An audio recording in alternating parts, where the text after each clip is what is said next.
Muy buenas noches, señor vicepresidente de la República, doctor Rafael Alburquerque, señores ministros y demás funcionarios que nos acompañan en esta noche, miembros del cuerpo diplomático acreditado en el país, distinguidos expositores nacionales e internacionales, señores patrocinadores, invitados especiales, miembros ejecutivos de la Fundación Global Democracia y Desarrollo, miembros del Centro de Estudios de Seguridad y Defensa, miembros de las Fuerzas Armadas, miembros de la prensa, participantes de esta conferencia, señoras y señores.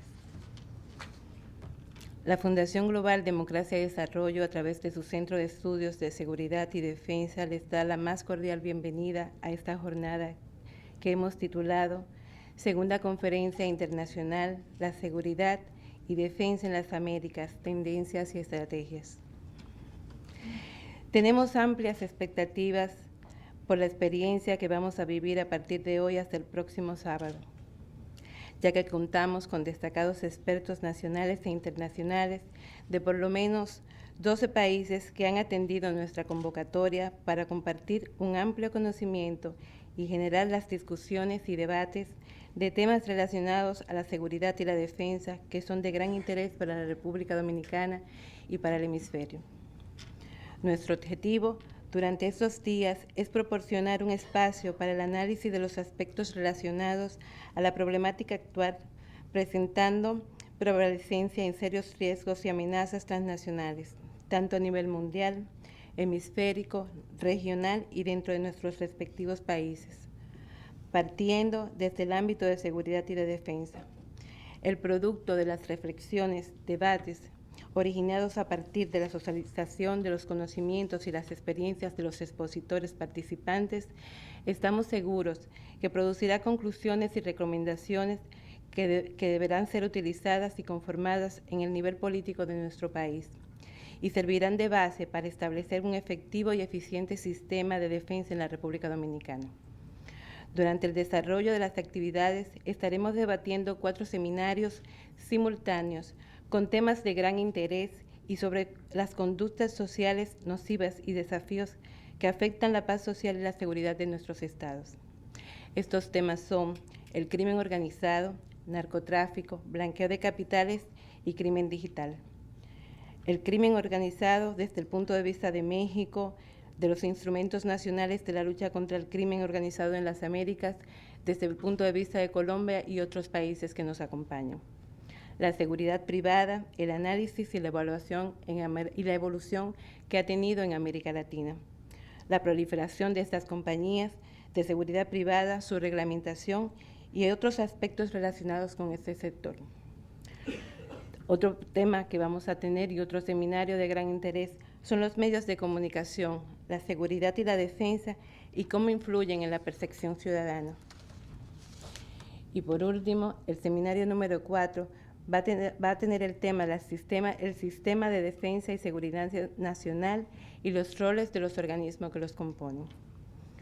Como podemos notar, al enunciar los temas que vamos a desarrollar, los mismos son de gran importancia para nuestro país, no solo por la realidad de los niveles de inseguridad que existen, sino también porque analizando la situación podemos contribuir con el abordaje que están asumiendo las autoridades nacionales ante el fenómeno de que todos conocemos y los resultados implacables al respecto de estos fenómenos del crimen organizado.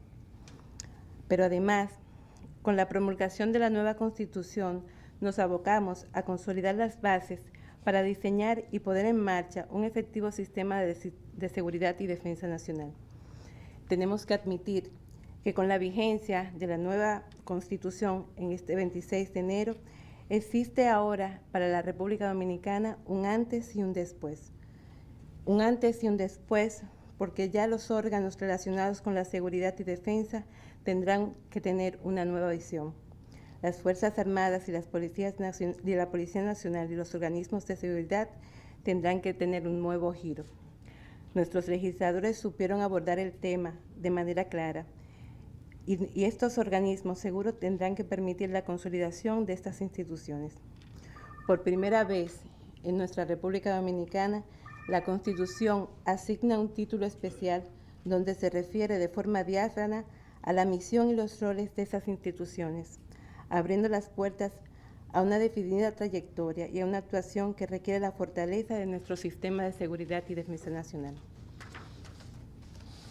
El Centro de Estudios de Seguridad y Defensa, en procura de contribuir con la consolidación y el fortalecimiento de estos procesos, propicia espacios de reflexión, sabiendo que con ellos procura transformar la visión de la nación de forma colectiva sobre los temas nacionales y se aporta al diseño de la implementación de las políticas que permitirán superar los grandes desafíos que tiene la República Dominicana.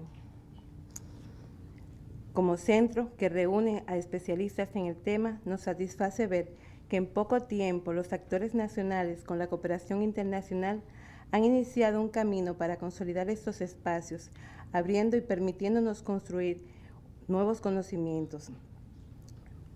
Por esta razón nos mueve para anudar esfuerzos a aquellas instituciones que desarrollan programas y proyectos académicos con la finalidad de impulsar los criterios que motivan e impulsan la adopción de claras políticas de Estado en este terreno. Es justo agradecer a todas aquellas personas e instituciones que han hecho posible que en menos de un año que considerábamos un sueño, la creación de una nueva comunidad en el ámbito de seguridad y defensa. Podemos reunirnos de nuevo apenas un año atrás con una segunda oportunidad y con un nutrido grupo de hombres y mujeres que durante 3 días intensos reflexionarán sobre las tendencias y estrategias de seguridad y defensa en las Américas. Por la confianza que han depositado en nosotros y en nuestra institución, reiteramos nuestras más sinceras gracias a todas y cada una de las personas que han confiado en el trabajo que estamos haciendo y que día a día han estado trabajando con nosotros para que este proyecto sea una realidad. Esperamos que con la ayuda de Dios y el entusiasmo y el esfuerzo de todos y cada uno de ustedes podamos cumplir con las expectativas creadas. Muchas gracias y buenas noches.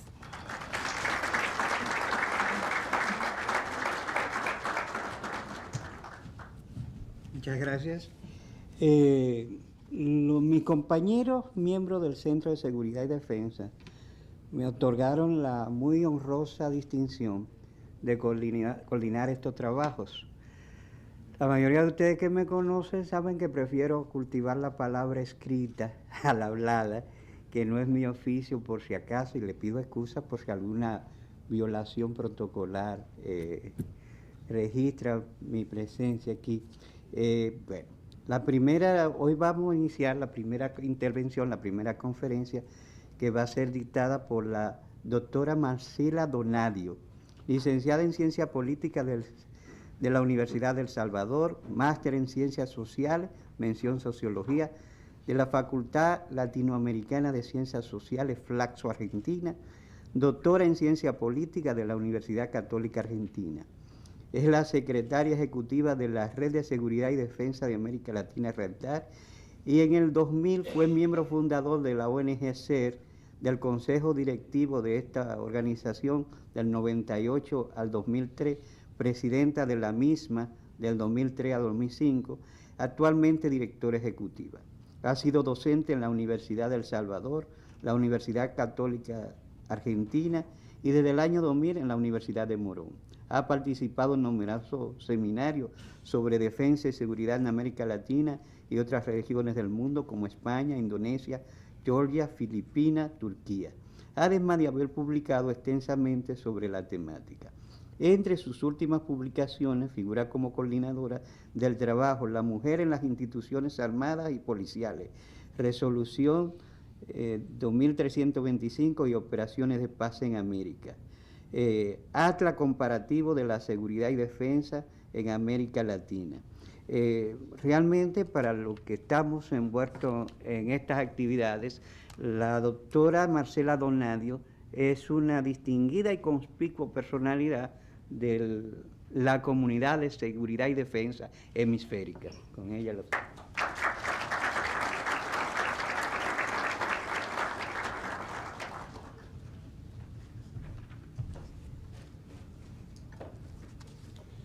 Buenas noches, señor vicepresidente de la República, autoridades de la República Dominicana, distinguidos participantes de esta conferencia, señor exministro de Defensa del Ecuador, general Jarrín, y expertos internacionales, que muchos de los cuales deberían estar aquí hablando en mi lugar. Pero son las cosas que le tocan al cargo que ejerzo, y a veces, bueno, a uno le toca hablar basado en todo lo que escucha y lo que saben aquellos con los que uno trabaja, ¿no? Deseo agradecer profundamente a Funglode por esta oportunidad y este honor de estar hablando aquí, en este país que viene a ser por segunda vez una de las mayores oportunidades hemisféricas de discutir sobre estos temas, porque últimamente, o diría que en los últimos años, los eventos de esta naturaleza no son tan comunes en este hemisferio, y el hecho de que por segunda vez Funglode esté organizando esto y que República Dominicana esté en la avanzada de la discusión sobre estos temas me parece que es algo para destacar. Cuando pensaba qué palabras podía dirigir, decidí que iba a dirigir algunas que escribí en los últimos tiempos y que tienen relación con lo que he visto en los últimos años, recorriendo y entrevistando a diversos actores en el hemisferio y conociendo algunas realidades nacionales con un poquito más de detalle. Desde ya que no son ninguna alusión personal a ninguno de los sectores que están aquí, sino que son la mejor expresión de lo que puedo hacer, que es hablar con sinceridad de lo que veo sobre los contextos políticos e institucionales de la seguridad en el hemisferio que compartimos.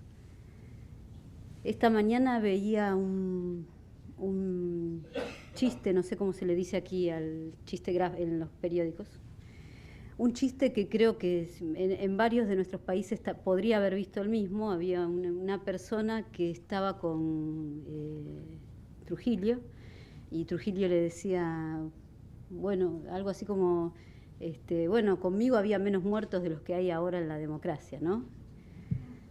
Y más allá de la situación particular sobre la que no puedo hablar porque obviamente no vivo aquí, ese chiste me hizo acordar a muchas de las cosas que también he escuchado en varios de nuestros países. Y es esta real tensión o discurso acerca de que parece que la democracia es un régimen político que nos da libertad, pero que no nos da ningunas otras garantías, y que en ocasiones hasta se desea, hasta algunos plantean el retorno de regímenes autoritarios, presumiendo que en esos regímenes no había violencia, cuando en realidad sí había violencia. Lo que pasa es que era una violencia, en la gran mayoría de nuestros países, organizada por el propio Estado y obviamente mucho más controlada de lo que es la violencia que no organiza el Estado.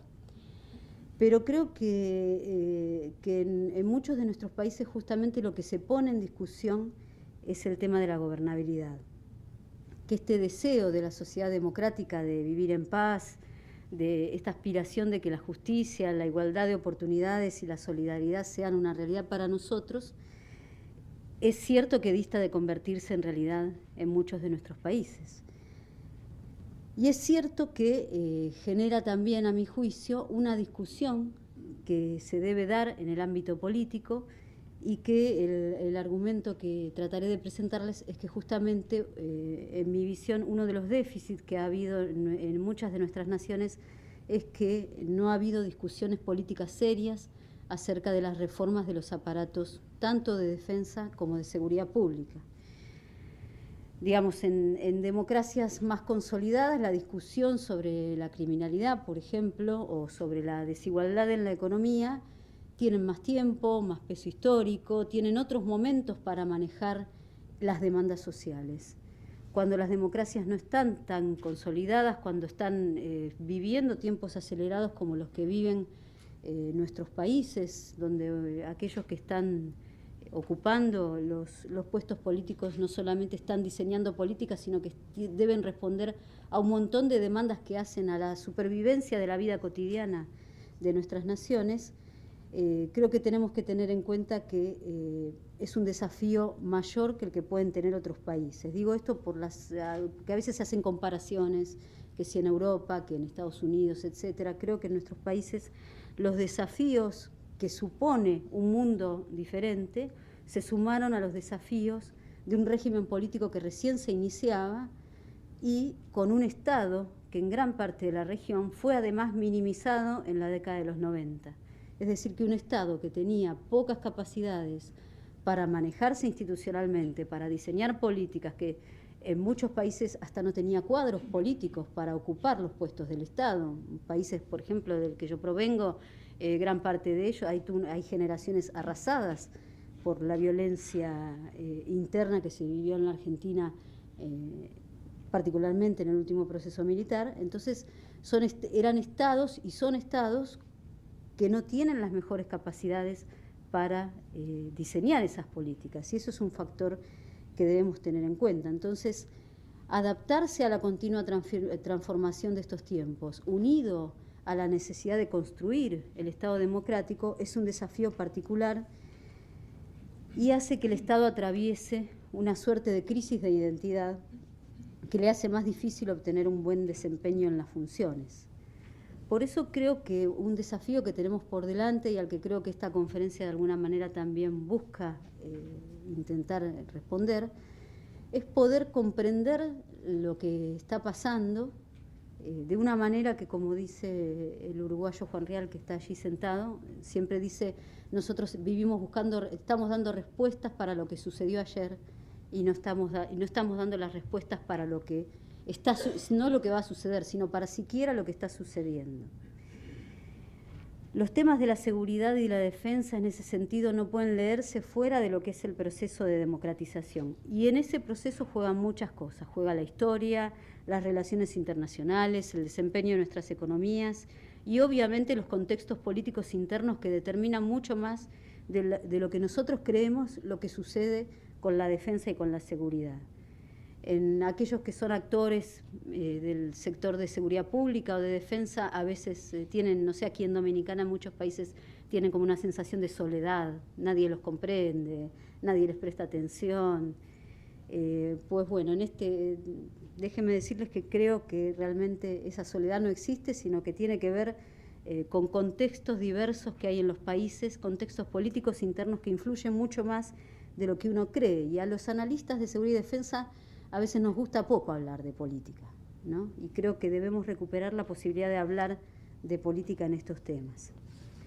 En el ámbito hemisférico, esta seguridad que se ha definido de manera multidimensional a partir del año 2002 y luego en el año 2003 en la Conferencia Especial de Seguridad, ha sido más bien encarada desde su dimensión de la defensa, tal vez porque ha sido la más sencilla, pensarían algunos, o era la que mayor camino tenía desarrollado para poder avanzar. Pero hay otras dimensiones que también influyen en la seguridad, en esta definición de seguridad que hemos adoptado y a los cuales quisiera brevemente referirme. ¿Por qué? Porque también esas dimensiones se interrelacionan. La defensa y la seguridad no están aisladas del resto de las dimensiones que viven nuestros países. Por ejemplo, la dimensión económica, donde nuestros países atados, en general dependientes de los ingresos por exportaciones, que determinan más de una vez la cantidad de recursos que se pueden utilizar, o dependientes de ingresos por remesas, o de turismo, o de inversiones extranjeras que también operan sobre la política interna. Una dimensión social y una dimensión política de la seguridad.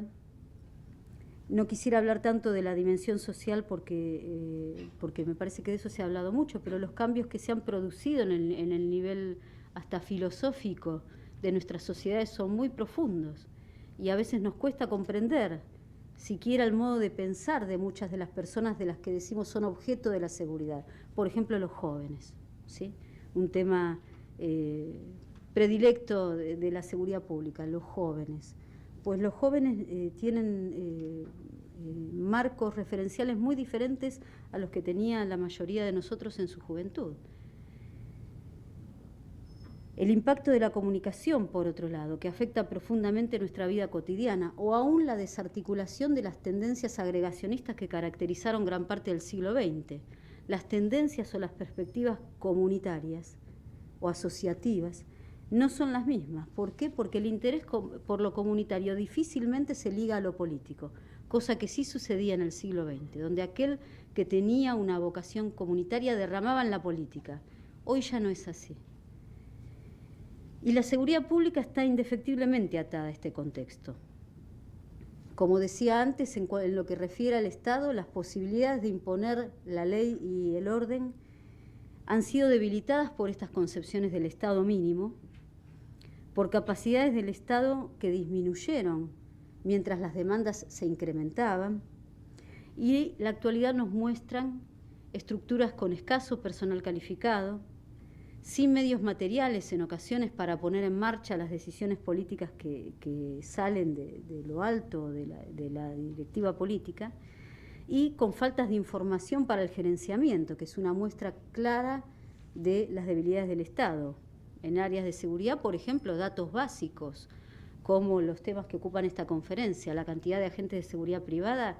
Bueno, pues el mayor estudio que hay en esta región es el que hizo Flaxo Chile, que con enorme esfuerzo, que logró cubrir varios países de la región el año pasado. Es el primer estudio que se ha realizado sobre este tema en nuestra región. En general no se conoce. En países como del que yo provengo, uno puede encontrarse con un ministro de Seguridad Pública que no sabe cuánta policía está a su disposición. Y esto no es una imaginación, esto yo lo vi, ¿sí? Entonces, un ministro que no sabe con cuánta policía cuenta es un dato significativo sobre su capacidad de gerenciar la política. En lo que refiere a la dimensión política de la seguridad, creo que también debemos comprender que hay tiempos diferentes entre lo que es el tiempo de la política institucional y el tiempo de la política real. Hay una política institucional que va por un carril y hay una política real, que es la que vive el ciudadano todos los días, que transita un carril separado, y cada vez parece que hay menores comunicaciones entre ambos. Y no por culpas de unos o de otros, sino que simplemente las formas institucionales, las formas políticas que permanecen en el carril que viene de la era más moderna, de un Estado que controlaba, de un Estado que era nuestro punto de referencia, está cada vez menos atado en la vida cotidiana para esos ciudadanos. Entonces eso influye tanto en la atención que se le presta a la política como en la capacidad de poder adherir a proyectos políticos, etc. Mientras tanto, los desafíos y las expectativas de los ciudadanos no disminuyen, por el contrario, aumentan, y eso es un desafío para el Estado. ¿Por qué? Porque también se recibe la influencia de los planteos acerca del Estado que existen en nuestra región y en todas partes del mundo. Este Estado garante del contrato social propio del siglo XVI, que centralizaba ese contrato, está bastante en duda. Y hasta podríamos incluir en estos desafíos que provoca la dimensión política de la seguridad este sentimiento de solidaridad que va más allá de las fronteras. Por ejemplo, con casos de seguridad pública resonantes. Desde Buenos Aires yo puedo solidarizarme absolutamente y pensar y opinar sobre sucesos que pueden estar sucediendo en la República Dominicana con el mismo sentimiento que si yo fuera dominicana. Y si ustedes piensan un minuto van a ver que tal vez en sus vidas también les pasa, con situaciones que están sucediendo en otros países. Entonces, eso significa que los ciudadanos a los que esa seguridad pública, esa defensa, están siendo el objeto para ellos, no tienen ya esa pertenencia a ese Estado que tenían en antaño. ¿Sí? El tema de la percepción también es un tema particular. Muchas veces tendemos a descartar, por ejemplo, la conocida percepción sobre los hechos criminales en determinado país, o la explicación de que los medios de comunicación, tema también de esta conferencia, influyen y hablan y dicen, etcétera, etcétera. Pues uno puede creer lo que quiera sobre ese tema, estar de acuerdo con esa explicación o estar de acuerdo con que los medios reproducen lo que sucede. Más allá de esa discusión, para los ciudadanos que caminan o aquí veo que no caminan demasiado, bueno, porque van en carro por las calles de Santo Domingo, que caminan por Buenos Aires. Para esos ciudadanos la percepción es un dato objetivo, ¿sí? Y no importa las encuestas de victimización, no importa si las direcciones de política criminal dicen que el índice de criminalidad es del 0,01%. Para ese ciudadano, cuando sale a la calle tiene miedo y el Estado tiene que lidiar con esa situación. ¿Qué sucede con las fuerzas del Estado en el escenario actual? Voy a apresurarme un poco. ¿Cómo se posicionan estas fuerzas del Estado, tanto en el plano de la defensa, las Fuerzas Armadas, como en la seguridad pública, las fuerzas policiales, o en muchos países también las Fuerzas Armadas en temas de seguridad pública? Respecto de las Fuerzas Armadas parece un tema sencillo, pero creo que no lo es. Gran parte de nuestros instrumentos militares fueron diseñados a fines del siglo XIX, a inicios del siglo XX, pensando en Fuerzas Armadas con un diseño estratégico para defender la soberanía territorial, para cuidar las fronteras, para defender de ataques de los enemigos, etcétera, etcétera. En otros países no conozco tanto, no creo que es el caso de aquí. Por ejemplo, hablo siempre de Argentina porque nadie se va a enojar conmigo y los argentinos somos críticos, así que los que están tampoco se van a ofender. En Argentina, por ejemplo, el diseño militar fue pensado para la conquista de un territorio enorme que estaba inconquistado, ¿sí? De allí que se exterminó a la población indígena, que se alfabetizó a gran parte de la población argentina en muchas regiones del país. La alfabetización, la sanitarización, la ocupación del territorio, ese fue el diseño pensado. En otros casos, en varios países centroamericanos sucede eso, han sido producto de una suerte de guardia nacional que así había sido generada. En el ámbito hemisférico, la Comisión de Seguridad Hemisférica de la OEA ha hecho grandes avances, a veces no muy reconocidos por los propios países, para avanzar en medidas de confianza mutua, en transparencia de la información, en descartar la posibilidad de conflictos en nuestros países. Con sus más y con sus menos creo que ha tenido muchos logros.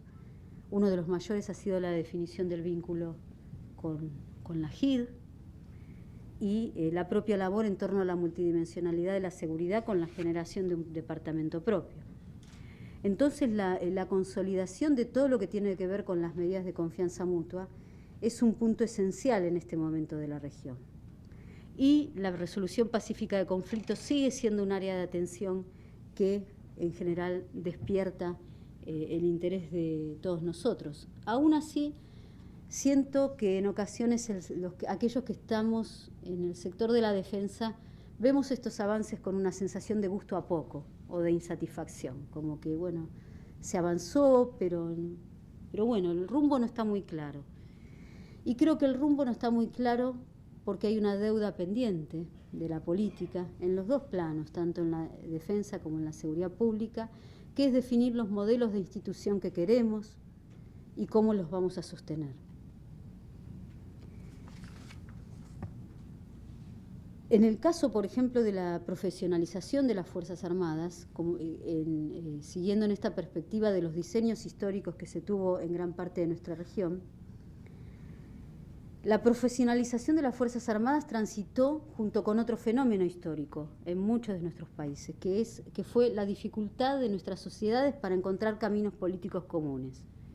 Y de allí la recurrencia al instrumento de mayor fuerza que poseía el Estado para resolver esos conflictos políticos, que después en algunos países se terminaron expresando como dictaduras militares, algunas muy férreas, otras más blandas, en otros con respaldos militares a los gobiernos del momento, pero ciertamente en gran parte de la historia de nuestra región aparece esta intervención que viene a tratar esta dificultad que teníamos y que creo que tenemos para construir modelos comunes.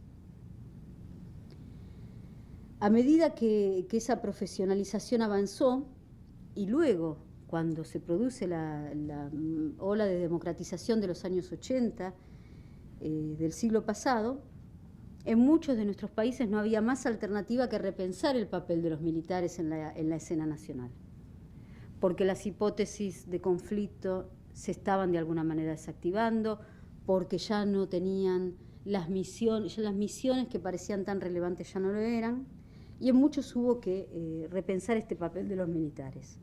Por supuesto, con diferencias notables. El caso extremo fue el caso argentino, donde luego de la Guerra de Malvinas y del levantamiento del velo de lo que había sucedido en materia de derechos humanos, en materia de la gestión económica, de la dictadura militar, etcétera, hubo como un camino cruento y una eliminación ya casi en la sociedad argentina de este pensamiento de que los militares son una institución organizada que pueden rescatar al país, un pensamiento que prácticamente no existe.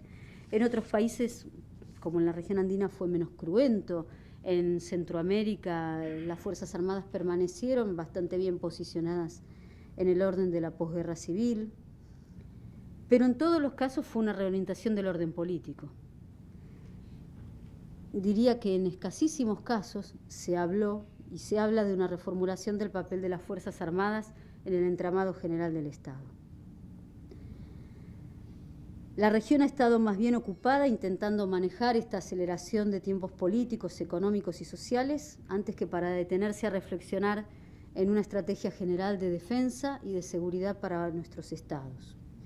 Y en ese sentido, mantener el statu quo ha predominado como la opción política. Para la clase política de muchos de nuestros países, la defensa es un tema de escasa urgencia. Y creo que se piensa, aunque no se dice, que el tema ha pasado un poco de moda y que lo mejor es que los militares estén contentos y no sumarlos a una montaña de problemas que ya existen en otros ambientes de la vida nacional. También se comenta habitualmente que la defensa da pocos votos y que allí radica la base del desinterés general de los políticos. Puede ser, pero creo que hay otras situaciones también. Y que la defensa y la seguridad en este sentido no escapan a una cierta ausencia de política que en las últimas décadas ha caracterizado a nuestra región o a la democracia. O mejor dicho, una ausencia de política producida por cuadros del Estado, porque la política siempre se produce. Las explicaciones sobre la carrera armamentista en la región creo que tienen que ver también con estas explicaciones o estos llamados de atención que en ocasiones damos.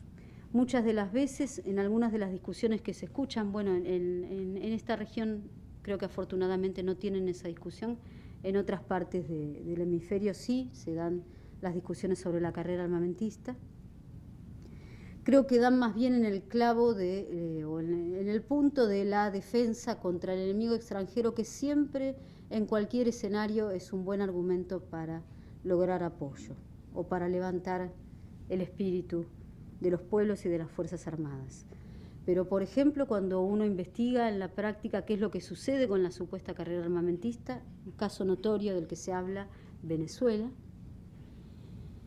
aunque en el discurso se plantee la defensa contra el enemigo imperialista estadounidense, en la práctica lo que se ha hecho con las supuestas compras ha sido más bien reformular y modernizar de alguna manera un aparato que era obsoleto, y poco hablamos de otros aspectos que creo que son más relevantes, como incorporar a las Fuerzas Armadas a proyectos políticos o inclusive ponerlos en tareas de gobierno. Tanto se ha hablado de la carrera armamentista de Venezuela que se opacan datos relevantes como el aumento de la cantidad de efectivos en más de un 16% en los últimos 7 años o la inclusión de nuevas estructuras como las reservas. Otro gran caso, y ya no los aburro más con otras regiones que no son esta, pero otro gran caso de la carrera armamentista que alimenta las discusiones de la defensa, Chile. Mucho se habla de lo que Chile compra.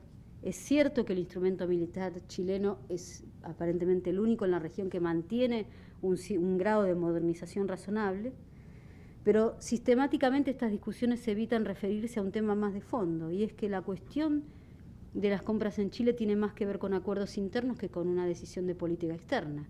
De hecho, la diplomacia chilena o el Ministerio de Defensa chileno han sido uno de los más activos en las últimas décadas a la hora de promover medidas de confianza mutua en el hemisferio.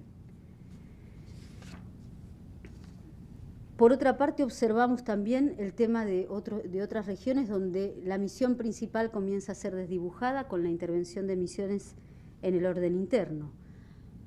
Gran discusión también en todo el hemisferio, con distintas posiciones, si las Fuerzas Armadas sí deben intervenir en el orden interno o no. Y más allá de lo que uno piense al respecto, creo que de alguna manera, sin llevarlo a la discusión política, en estos países donde las Fuerzas Armadas se están planteando estos escenarios, de alguna manera ya a la práctica están discutiendo el modelo de las Fuerzas Armadas.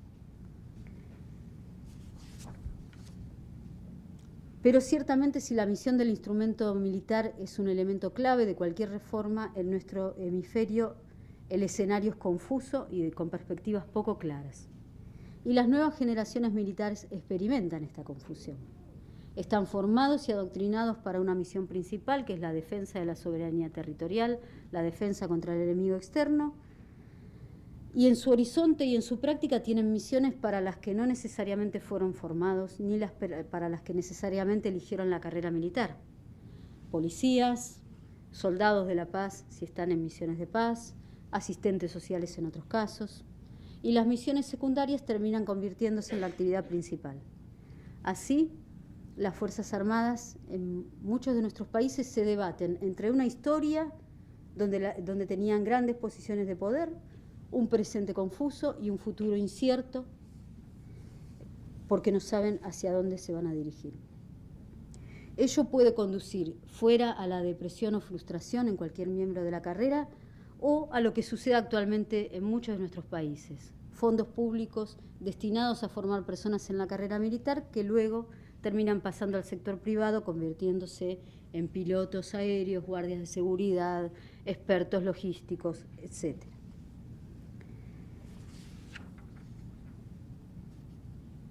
Ya voy terminando. Creo que otros aspectos positivos refieren a cómo ha avanzado la cooperación militar. El tema presupuestario, en este sentido, no quería hablar de esto porque estoy hablando de muchas cosas negativas, pero creo que, bueno, que para eso me llamaron, para que diga lo que pienso. El tema presupuestario es un tema relevante. Cerca del 70% del presupuesto de la defensa nacional en esta región se destina a gastos de personal. En algunos países llega a ascender a más del 80%, en otros oscila en un 70%. Pero tampoco creo que uno debe detenerse en el tema de los recursos simplemente para discutir por qué no hablamos del diseño que queremos para nuestras instituciones de defensa y de seguridad. En este sentido, las instituciones de la defensa a veces son las más propensas a estas discusiones, y esto es bastante paradójico. Y si hace 15 años era casi imposible pensar que uno accediera a temas como los presupuestos militares, la cantidad de personal, los ejercicios que realizan, lo que uno encuentra hoy es que son las propias instituciones militares las que quieren divulgar esos datos. En ocasiones los conductores políticos son más reacios o más proclives a esta idea de no, eso es un secreto de Estado que conoce todo el mundo, que las propias instituciones militares. No voy a nombrar países porque sería poco polite de mi parte, pero hay países ciertamente donde los conductores políticos le pueden llegar a decir a usted, eso es un secreto de Estado, los efectivos militares no se lo puedo decir, es un secreto de Estado. Y resulta que están publicados en Internet por otra institución, ¿no? El secreto de Estado. Entonces, creo que en esto las instituciones militares han avanzado mucho. Con un corto puente paso a las instituciones de seguridad pública, muy breve. Creo que en muchos países las instituciones militares que ya están embarcadas en el combate abierto, sea el narcotráfico, sea aún a la delincuencia organizada, el argumento es siempre que se produce porque hay un desborde de las fuerzas policiales que debe ser atacado por la intervención militar. Pues bien, yo creo que en realidad en esta discusión el gran ausente es el tema de la reforma militar, de la reforma policial, que es un tema pendiente en toda la región, como bien lo puso el año pasado en esta conferencia Lucía Damert. Creo que las posibilidades de la acción del Estado se han visto limitadas por varios factores en ese sentido. Las restricciones económicas no son menores. Ciertamente hay recursos escasos, salarios casi paupérrimos, limitaciones en entrenamiento, en situaciones que más de una vez llevan al personal policial a arriesgar la vida hasta inútilmente, ¿no? Países en los que se envía el personal policial a la calle sin tener prácticas mínimas para poder hacerlo, sin los equipos necesarios para no arriesgar su vida. Y se observa una escasa voluntad en el ámbito de la política general por diseñar estrategias nacionales y generales para esta seguridad, y ni hablar de la actuación parlamentaria frente al tema. Los invito a que puedan buscar cuántos proyectos de ley existen en nuestros países para diversas reformas de los temas policiales. En el ámbito judicial, las discusiones sobre las interpretaciones en materia penal son interminables, además de innumerables, y tampoco conducen a muchos lugares. Así que luego de décadas de regímenes democráticos, creo que el tema de una mayor institucionalización de las estructuras de seguridad pública también es un punto inevitable, como lo es el punto de la defensa. Observamos un debate constante entre garantistas, mano dura, un debate sobre qué política vamos a seguir, pero poco discutimos sobre las estructuras que tenemos para llevar adelante esas políticas y cómo diseñar estructuras y componentes para la vida cotidiana de las policías y que así se pueda llevar adelante una política criminal más efectiva. Por ejemplo, las cuestiones sobre la carrera policial no suelen formar parte del debate. Beneficios de carrera como sistemas adecuados de retiros y pensiones todavía son un horizonte más que lejano en la cotidianeidad de gran parte de las policías de esta región. Y obviamente eso impacta en la discusión que también lleva a la intervención de las Fuerzas Armadas.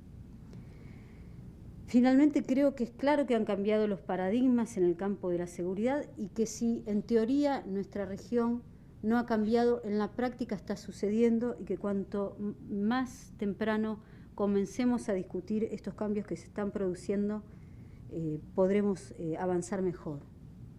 Por eso creo que esta conferencia es una invitación para pensar hacia adelante, para no estar mirando nuevamente lo que pasó, sino para tratar de alguna manera de interpretar, y cuando digo pensar hacia adelante no me refiero a 50 años, ¿no? Me refiero a cortos plazos como son los plazos que se manejan hoy en nuestras vidas cotidianas. Creo que los aparatos de defensa y de seguridad en nuestra región no están aún preparados para afrontar esos desafíos y que es importante que podamos trabajar sobre estos diseños estratégicos. Que el tema presupuestario es clave, sin duda, pero también creo que debemos invitarnos a nosotros mismos a evitar la tentación fácil de que con dinero todo puede hacerse, o que los problemas se resuelven solamente destinando mayores recursos, o que no podemos hacer nada porque no hay recursos. Con esas explicaciones hemos cancelado todas las discusiones de institucionalización de defensa y de seguridad en esta región en los últimos 20 años. Los avances que hemos tenido en la región son muchos y son muy profundos, ¿sí? Hay fantasmas del pasado, como estos reclamos de carrera armamentista que comentaba antes.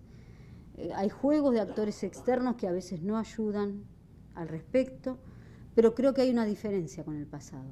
Hemos avanzado en materia de democratización, hemos avanzado en materia de cooperación, y esto podemos aprovecharlo como impulso.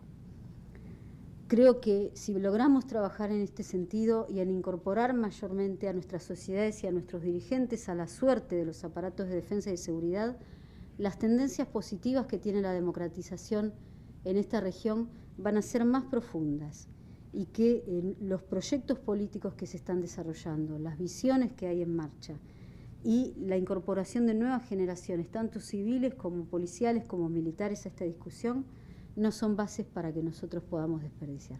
Gracias.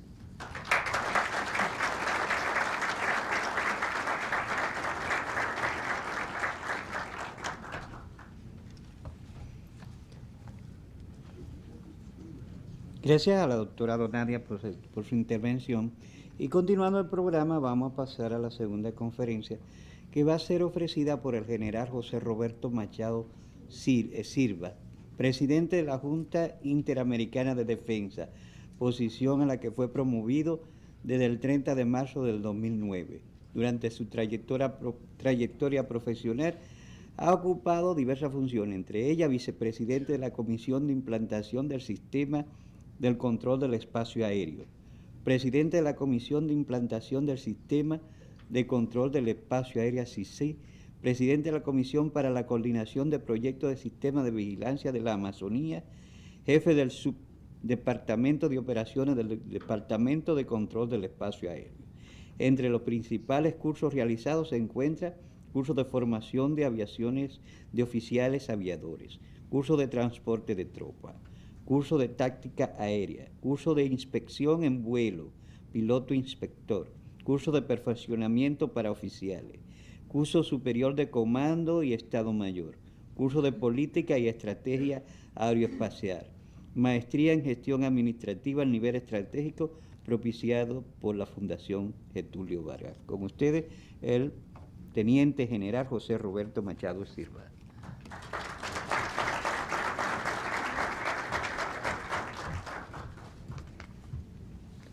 Buenas noches a todos.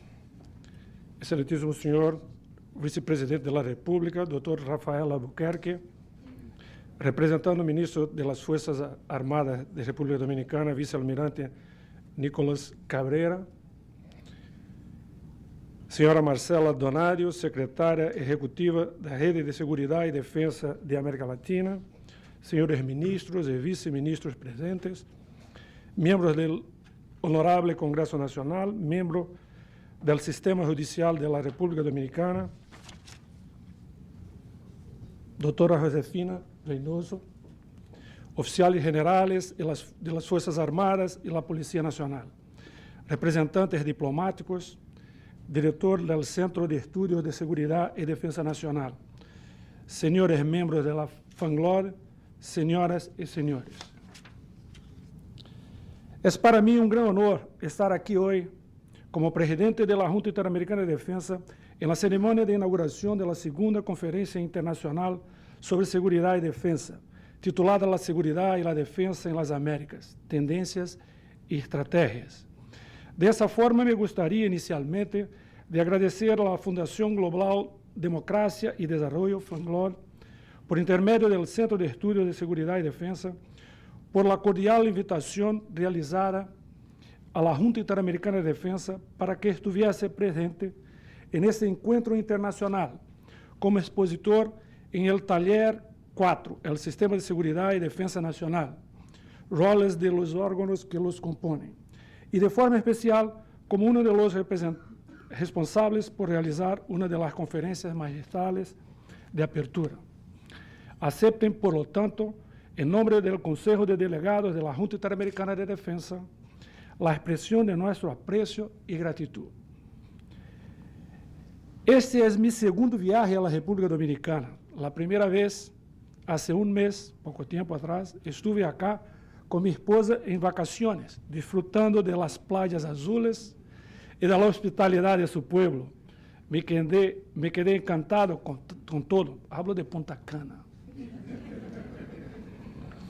En esta ocasión, hago propicia apresentar a la Junta Interamericana de Defesa, que yo creo que, por tanto tiempo que tenha, aún não é tão conhecida. Assim como a trajetória de hechos que marcaram sua criação e existência em seus mais de 68 anos de existência. Hablaremos um pouco da história. Sua criação se realiza como parte do nascente sistema de segurança coletiva en el marco da Segunda Guerra Mundial. Nesse contexto, se encarga a la Junta que atue como órgão para definir e coordenar medidas de proteção e defesa coletiva. Os Estados estimam, además, que a Junta é um organismo útil para o intercâmbio de opiniões e pontos de vista em questões militares e para fomentar uma estreita colaboração entre as Forças Armadas de los Estados de las Américas. Neste contexto, em 1939, se celebra a primeira reunião de consulta de cancilleres em Panamá, para tratar assuntos relacionados com a defesa do hemisfério. Em 1940, se vê a necessidade de desenvolver a segunda reunião de consulta de cancilleres em La Habana, depois da invasão por parte da Alemanha a los Países Bajos e a França, lo qual provocou la preocupación de los estados americanos ante la eventualidad de un reclamo alemán sobre las colonias en América de los países invadidos. Esta situación originó la Declaración 15, Asistencia Recíproca y Cooperación Defensiva de las Naciones Americanas, en la cual se reafirmaba el procedimiento de la consulta entre los estados y se reiteraba el concepto de que un atentado de un estado americano no americano contra la integridad o la inviolabilidad del territorio, soberanía o independencia política de un estado americano sería considerado como un acto de agresión contra todos. 2 días después del ataque a Pearl Harbor, en septiembre de 1941, el gobierno de Chile, por intermedio de un cablegrama de su ministro de Relaciones Exteriores dirigido al presidente del Consejo Directivo de la Unión Panamericana, embrión de la actual Organización de los Estados Americanos, OEA, solicitó una consulta a los demás gobiernos sobre la conveniencia de convocar con toda urgencia una tercera reunión de consulta de los ministros de Relaciones Exteriores de las Repúblicas Americanas para considerar la situación producida y adoptar las medidas más adecuadas que reclaman la solidaridad de nuestros pueblos y la defensa del hemisferio. El gobierno de los Estados Unidos, por su parte, en diciembre de 41, hizo conocer a la Unión Panamericana el memorando presentado a los ministros de Relaciones Exteriores de las Repúblicas Americanas en un sentido similar al de la propuesta chilena. Decía: ante esta situación que constituye una amenaza a la paz, la seguridad y la independencia futura del hemisferio occidental, parece muy conveniente una consulta urgente entre los ministros de Relaciones Exteriores. La comunicación a la Unión Panamericana incluía una propuesta para que dicha reunión tuviera lugar en Río de Janeiro en la primera semana de enero. Una comisión especial encargada de los preparativos para la tercera reunión de ministros de Relaciones Exteriores de las Repúblicas Americanas estudió las referencias propuestas, así como otras sugerencias presentadas por los gobiernos de Chile, Bolivia, Colombia, Perú, Ecuador y Venezuela. En 16 de diciembre de 41, se propuso al Consejo Directivo aprobar las propuestas efectuadas por el gobierno de los Estados Unidos y que la sesión inaugural de la reunión tuviera lugar en enero de 42. El Consejo Directivo aprobó las recomendaciones de dicha comisión, con el cual el programa para la tercera reunión de consulta quedó sobre los siguientes temas: 1. Protección del hemisferio occidental. 2. Solidariedad económica. Es aquí cuando nace la propuesta de la creación de la Junta Interamericana de Defensa por parte del Departamento de Estado de los Estados Unidos de Norteamérica y figuró en la agenda de la delegación de dicha república para la tercera reunión de consulta de los ministros de Relaciones Exteriores, que iría a celebrarse en Río de Janeiro en 42. Aún en diciembre de 1941, el Departamento de Estado de los Estados Unidos hizo conocer una copia del proyecto de aquella propuesta. En síntesis, contenía, primero, la invocación de la declaración adoptada en la Conferencia de Habana en julio de 1940, titulada Cooperación y Asistencia Recíproca para la Defensa de las Naciones de las Américas. Segundo, el establecimiento de una Junta Interamericana de Defensa, constituida por representantes de las Fuerzas Armadas de cada una de las repúblicas americanas, a reunirse en Washington con el propósito de definir y coordinar medidas de protección y defensa esenciales. Y tercero, el establecimiento de juntas de defensa regionales similares a la ya existente Junta de Defensa Conjunta de los Estados Unidos y Canadá y la proyectada Comisión de Conjunta de Defensa Estados Unidos y México. El día 3 de enero de 1942, por su parte, el Ejército y Marina, a través del general Marshall y almirante Stark, hicieron conocer al señor Sumner Welles, subsecretario de Estado y jefe de la delegación estadounidense, a la reunión de Río de Janeiro los objetivos de sus respectivos departamentos.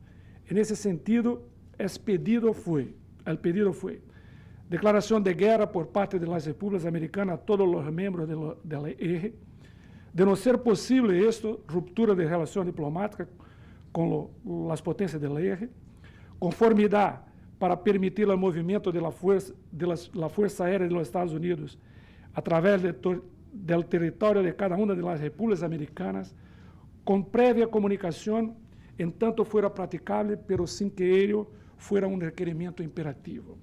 Conformidad por cada una de las repúblicas americanas que no hubiera ya acordado de permitir la entrada en o a través de su territorio y el establecimiento dentro del mismo de los destacamentos esenciales de base, mantenimiento, comunicaciones y meteorología con sus propios equipos y elementos locales de seguridad esenciales para el apoyo logístico de las aeronaves de operación. Conformidad por cada una de las repúblicas americanas para ceder a las fuerzas de los Estados Unidos que entren o atraviesen sus respectivos territorios de acuerdo con las conformidades arriba mencionadas. Y durante el curso de operaciones en defensa de este hemisferio, el uso de todas las instalaciones que dichas fuerzas requieran. La Marina, por su parte, además de concordar respecto a los primeros puntos, pedía en relación a sus propias necesidades, entre otras cosas, definir a seguridad de colaboración naval por parte de los países latinoamericanos para proteger sus propias aguas, y restrito uso de las facilidades portuarias para operaciones navales de los Estados Unidos. Por su turno, el señor Samuel Wells conversa con el presidente Roosevelt sobre la conveniencia de crear a la HIT, logrando una decisión favorable. A raíz de ello, fue definitivamente incluida en la agenda de creación del mencionado organismo. La propuesta junta no tendría funciones ejecutivas o responsabilidades en la defensa del hemisferio, y que su trabajo no interferiría la continuidad de acuerdos bilaterales en asuntos militares entre Estados Unidos y sus vecinos sureños.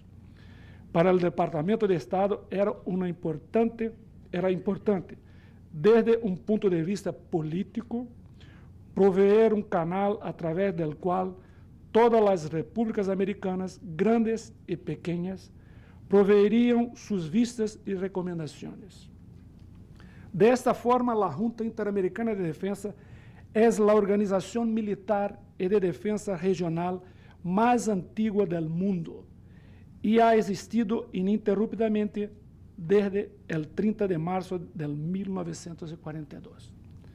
Pero los motivos que llevaron, como acabamos de ver, a la creación de la red ya no existían más. En especial, después de la caída del muro de Berlín. De esa forma, con el inicio del proceso de renovación y modernización del sistema interamericano a partir de 1998, se inicia también el proceso de modificación en la estructura de la red, que fue concluido en 2006, en la 32ª Asamblea General. Yo costumo decir que la red no tiene 68 años, tiene apenas 4 años. Que reconoce a la red como una entidad de la OEA y aprueba su nuevo estatuto.